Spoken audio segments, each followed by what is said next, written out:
The wind moved slowly across the dead land, carrying dust, broken plastic, and the smell of old metal. This planet had no real name anymore. Long ago, maps called it KX9, but most people simply called it the dumping world. No one came here to build. They came to leave things behind. Evan Hale walked alone across the rocky ground, his boots sinking slightly into gray soil. He wore a faded human exploration suit, scratched and patched many times. A heavy bag rested on his back, filled with scrap parts he had collected from old alien wrecks. This was how he survived. He salvaged what others threw away. Evan had lived on frontier worlds for most of his life. He knew silence.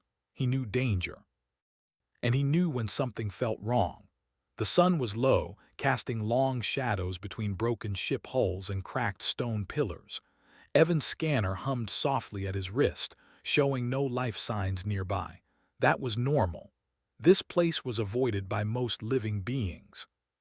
Then he heard it. At first he thought it was the wind. A faint sound almost lost between the rocks. Evan stopped walking. He turned his head slightly, listening. There it was again. A tiny sound, weak, soft.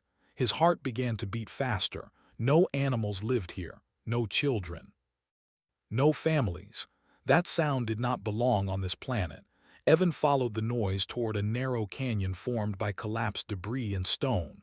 The ground dipped sharply and shadows gathered thickly inside. As he stepped closer, the sound became clearer. A whisper. D-D-D-Y. Evan froze, his breath caught in his chest. That word was human, or at least close enough that it made his blood run cold. Slowly, carefully, he climbed down into the canyon. His hand rested near the small shock pistol at his side, though he did not raise it. The sound came again, weaker this time, like it took effort to exist. "Daddy," at the base of the canyon, partially buried under dust and cloth, lay a large alien sack. It was made of thick, organic material, dark and sealed tight with hardened bands. Evan recognized it immediately. Disposal packaging. His stomach turned. These sacks were used by several alien species to transport waste. Once sealed, they allowed almost no air inside. Whatever was placed within was not meant to survive. The whisper came again, barely louder than silence. Evan dropped to his knees. "No, no, no," he murmured, his hands already working at the hardened seal. The material resisted at first, but Evan forced it open using a cutting tool from his belt. As the seal broke, a thin rush of stale air escaped. Evan pulled the opening wider and looked inside. His breath stopped. Inside the sack lay a small alien infant. The child was no bigger than a human baby, wrapped in thin cloth soaked with sweat and dust. Its skin was pale blue, almost translucent, and faint glowing lines moved slowly beneath it, like dying stars. Large dark eyes opened weakly, unfocused, struggling to see. The baby made a soft sound, half cry, half breath. Evan lifted the child gently, cradling it against his chest. The glow beneath its skin flickered dangerously, fading in and out. He had no medical training for alien species, but he did not need a scanner to know the truth. The baby was dying. "I've got you," Evan said quietly, his voice shaking. "You're okay, I'm here." The baby's tiny hand moved, searching. Its fingers wrapped weakly around Evan's glove. The glow changed. It steadied. The lines beneath the baby's skin brightened slightly, becoming more stable. The infant's breathing evened out just a little. Evan stared in disbelief. "What are you?" he whispered. The baby looked up at him, eyes focusing now, locking onto his face. Its mouth moved, barely forming sound. "Daddy," Evan swallowed hard. He had never wanted children. Life on the frontier did not allow space for such dreams. But in that moment, holding a child that had been thrown away to die, something inside him broke open. Movement echoed above the canyon. Voices. Alien voices. Evan's head snapped up. 3 figures stood at the canyon's edge, tall, thin. Their armor was sleek and silver, reflecting the fading sunlight. They belonged to the Karun, a powerful species known for strict laws and colder hearts. One of them spoke, its voice sharp and flat. "Human." "Step away from the package." Evan tightened his hold on the baby. "This isn't a package," he said. "It's a child." The Karun soldier tilted its head slightly. "Incorrect. It is a failed unit. Disposal was authorized."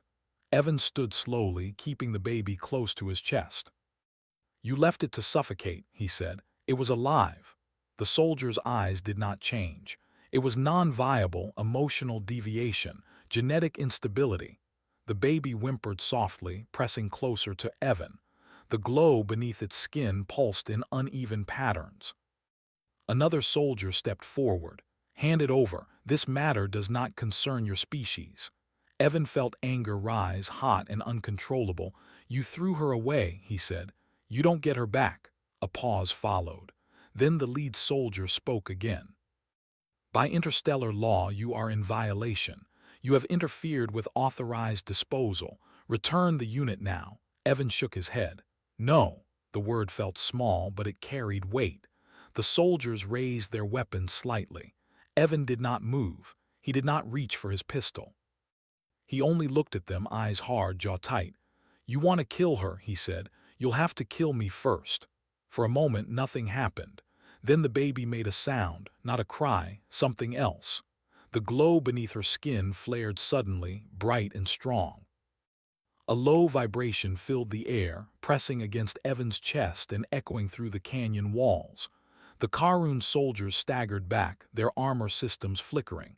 "What is happening?" one of them hissed.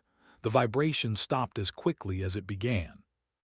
The baby relaxed again, her glow fading back to a soft pulse. Evan stared down at her, shocked. The lead soldier stepped back further. Its voice had changed. "This was not in the records."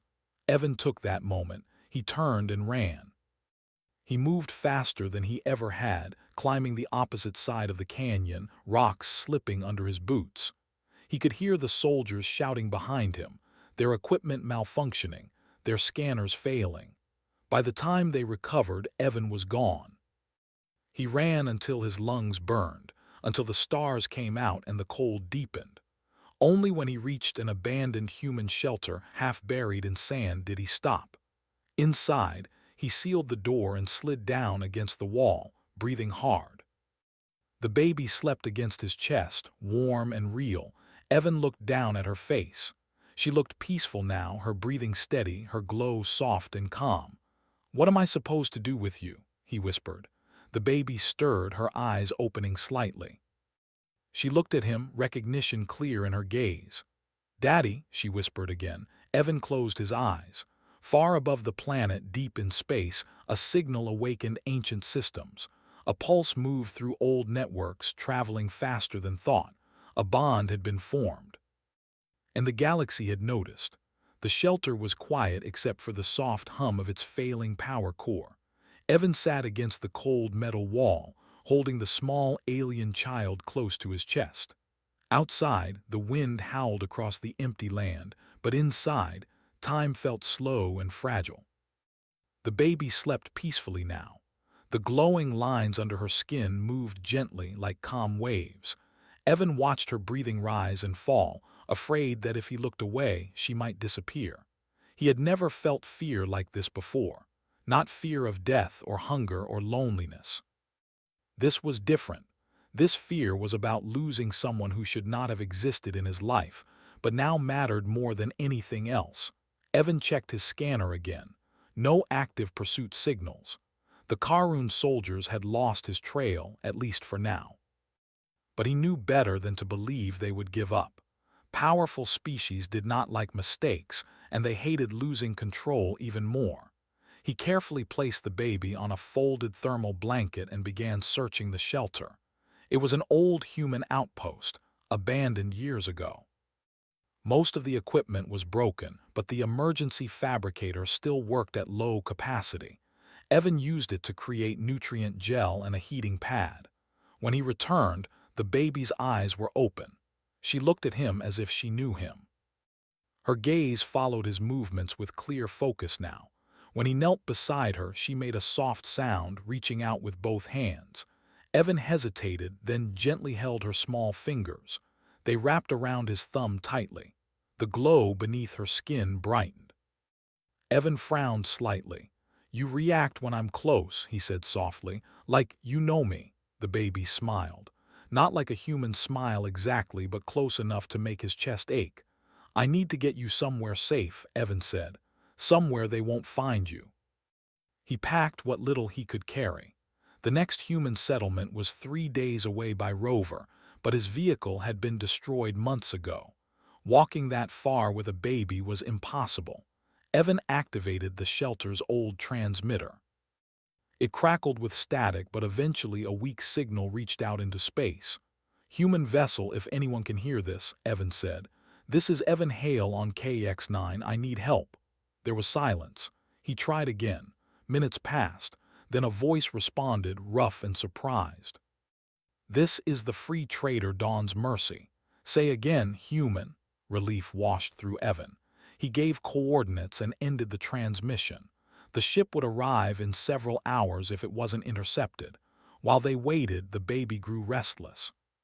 She whimpered softly, her glow flickering. Evan picked her up again, holding her close. Instantly, the glow stabilized. "So that's how it works," he murmured. "You come when I'm here." The thought scared him. What would happen if he was? When the ship arrived, Evan moved quickly. The Dawn's Mercy was old but solid, its hull marked by years of frontier travel. The captain, a woman named Mara Quinn, stared in shock when she saw the baby. "What in space is that?" she asked. "A child," Evan replied simply. "And she needs protection." Mara studied Evan's face, then the baby's glowing skin. "You're in trouble, aren't you?" "Yes," Mara nodded once. "Then get inside, we'll talk later." The ship jumped into hyperspace moments after departure. Evan finally allowed himself to breathe. On board, the baby was examined by a medical scanner.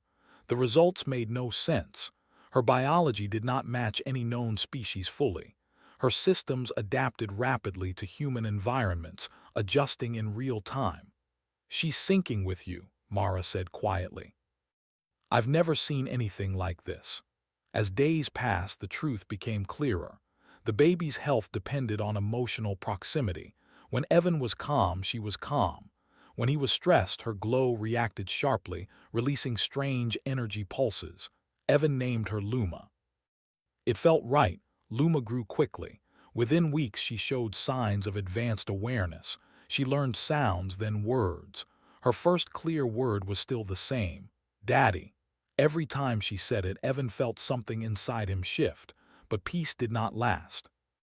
Deep in alien space, the Karun High Assembly reviewed the signal logs. The energy burst recorded during the failed disposal terrified them. Ancient records were accessed.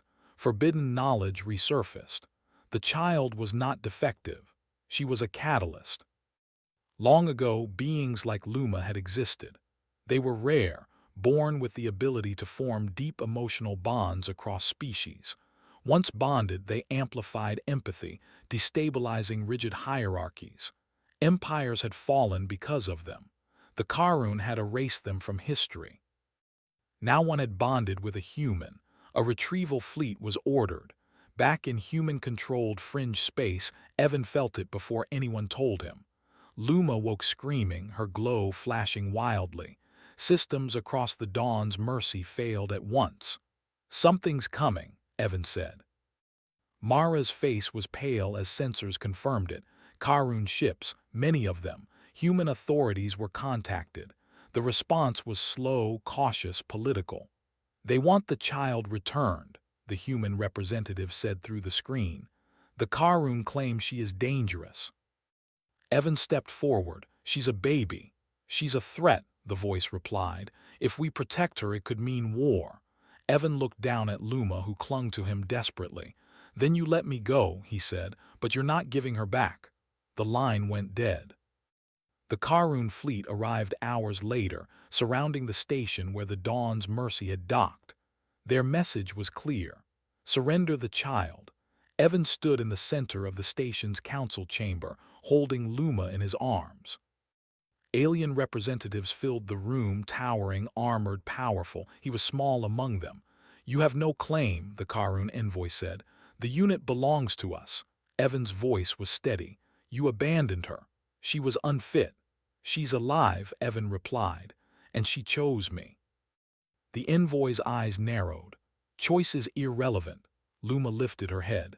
Her glow spread outward, filling the chamber with soft light. Everyone felt it, not pain, not fear, but something unfamiliar, connection. Memories surfaced, regret, loss, compassion. The envoy staggered back, gasping. Luma spoke, not aloud, inside every mind. He kept me. Silence followed. Evan held her tightly as alarms began to sound. Outside the station, the Karun fleet's formations broke apart, their command structures collapsing under emotional feedback they could not suppress. The galaxy was changing. And it had started with one human who refused to walk away. The station shook as alarms echoed through every corridor. Lights flickered from white to red, then dimmed as systems struggled to stay online. Outside the wide viewing ports, the Karun fleet no longer moved in clean, perfect formations. Ships drifted slightly out of line, some turning away, others freezing in place as if unsure what to do next. Evan stood still in the center of the council chamber, holding Luma close to his chest. Her small body trembled, but her glow remained strong, spreading softly through the air. He could feel her heartbeat against him, fast but steady. The alien representatives around the chamber were no longer shouting. Some leaned against walls for support. Others knelt without realizing they were doing it. Faces that had once looked cold and superior now showed confusion, pain, and something close to fear. The Karun envoy struggled to remain standing. "Make it stop," he said, his voice unsteady. "This effect is unacceptable." Evan looked at him calmly. "She's not attacking you." The envoy shook his head slowly. "This is worse." Because for the first time in his life, the envoy could feel what others felt. The weight of every child discarded, every life judged unworthy, every choice made without mercy. Outside the chamber, human security forces moved into position, but they did not fire. They watched in silence as the Karun fleet fell into disorder. Commands were sent, orders repeated. Many ships did not respond. Luma lifted her head slightly and looked around the room. Her eyes were calm, old in a way no child's eyes should be. When she reached out a small hand, the glow changed direction, flowing outward like a wave. Across the fleet, Karun soldiers dropped their weapons. Some cried out in confusion. Others fell to their knees as memories flooded back, moments they had buried, emotions they had been trained to erase. The Karun were not built to feel this way.